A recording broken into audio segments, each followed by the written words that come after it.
color animations like Manu Mercurial. Anyone familiar with his work knows how beautifully rendered each frame is and how rich the world feels. But the big question is, will I be able to get even close to his quality? I decided to try with an animation I wanted to submit to Animator Guild's monthly competition. When I started this silly little animation about a year ago, I didn't realize how much effort I would have to put into it to even get to the rendering phase. Breaking computers, losing progress, corrupted files, and with one question gnawing at the back of my head. Was it all worth it? If you watch part 1, you'll know how the character design part of the process went. If you haven't, you can check it out right here, and come back. After I finished the character design, I moved on to storyboarding that same day.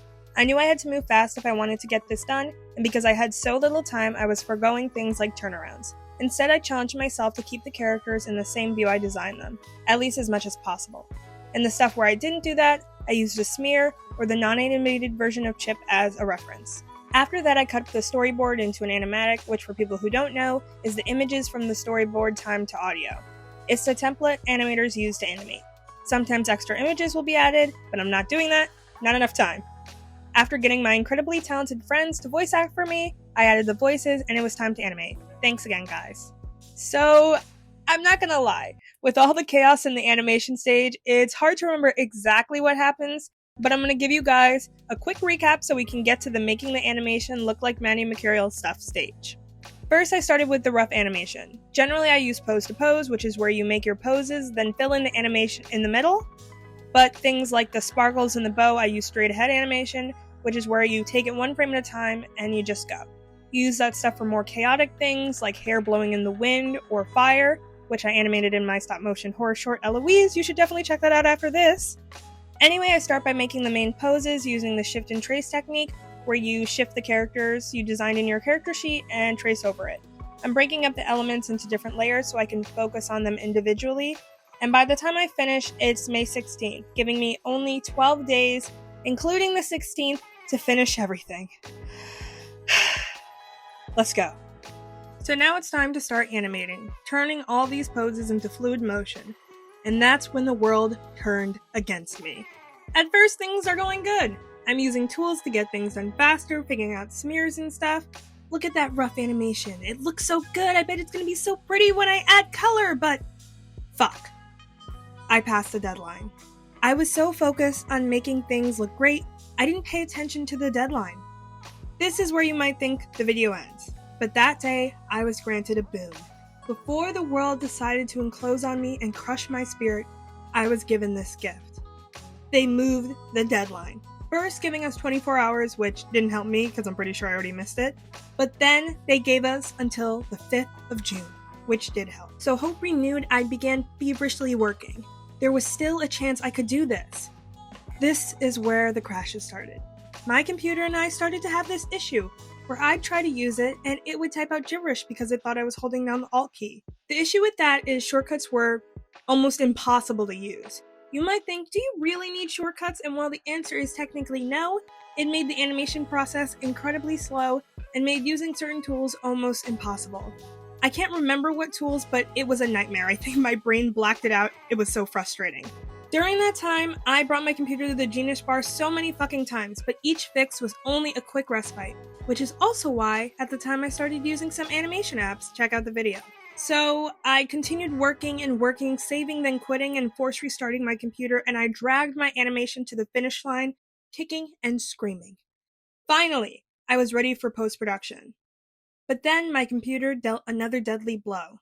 I'm not exactly sure what happened, maybe it was my fault.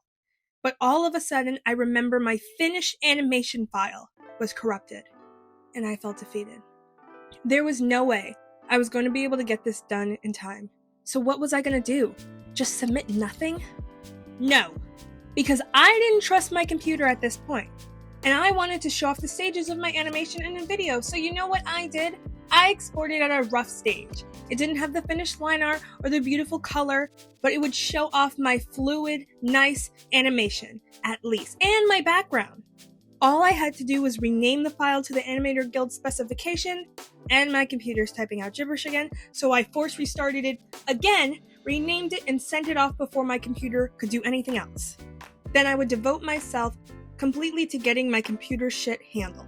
After a very long period of time where me and my computer made up, and a not at all short recap, we come to 2024, where I would color my entire animation again, and finally I could make my animation look like Manu Mercurial's. So I donned my fairy godmother garb and began watching Manu Mercurial's video on coloring animations like him, or more accurately, doing post-production like him. This was the easiest step of the whole process, and incredibly rewarding. In an attempt to not just summarize his video, I'll call out specific elements I thought were really cool. Number 1, the integration pass. He mentioned this before in his illustration video, and for a while I wondered how I would do the same thing in animation until today. He explains it very well. Number 2, the cheap rim light. I found that very helpful, especially when I decided I would not be adding highlights because I already redid my animation one too many times, and adding highlights just felt like too much work at this point. Number 3, the fake animated lights. I think it was incredibly smart, and I didn't use it in this video, but anytime I have a window in a scene, it's going to be a struggle to not use this trick way too often than warranted. And finally, number 4, bloom. I've heard this before, I've used it before, but I think the way he showed you how to do it really adds this nice, subtle way, and I think I'll be doing it like his way from now on.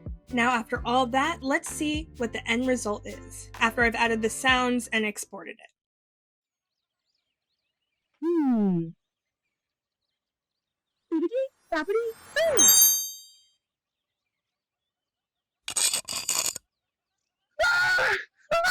Turn me back! Turn me back! Ah!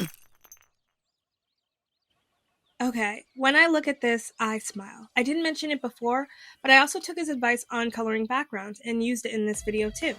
And I think everything looks so amazing. Yes, there are issues I see, but this is still one of the most beautifully rendered animations I've made. Let's put them side by side and see before and after.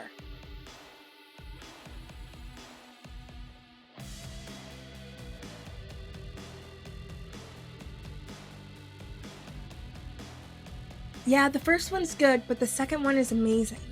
I couldn't have done it without Manu Mercurial's videos, and I can't wait to bring this level of post-production to some of my bigger projects. And it was an incredibly fun thing to do. As of now, Animators Guild's video hasn't come out yet, so I don't know what place I'm in, but cross your fingers and hope that I got something good. If you guys like this video, consider dropping a like, subscribing, hitting the bell notification, as well as sharing it with a friend.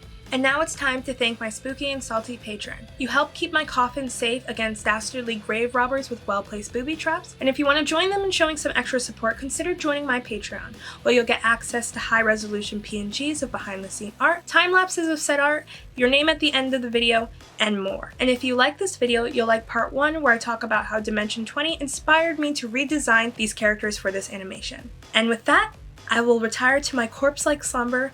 Until next time. Bye.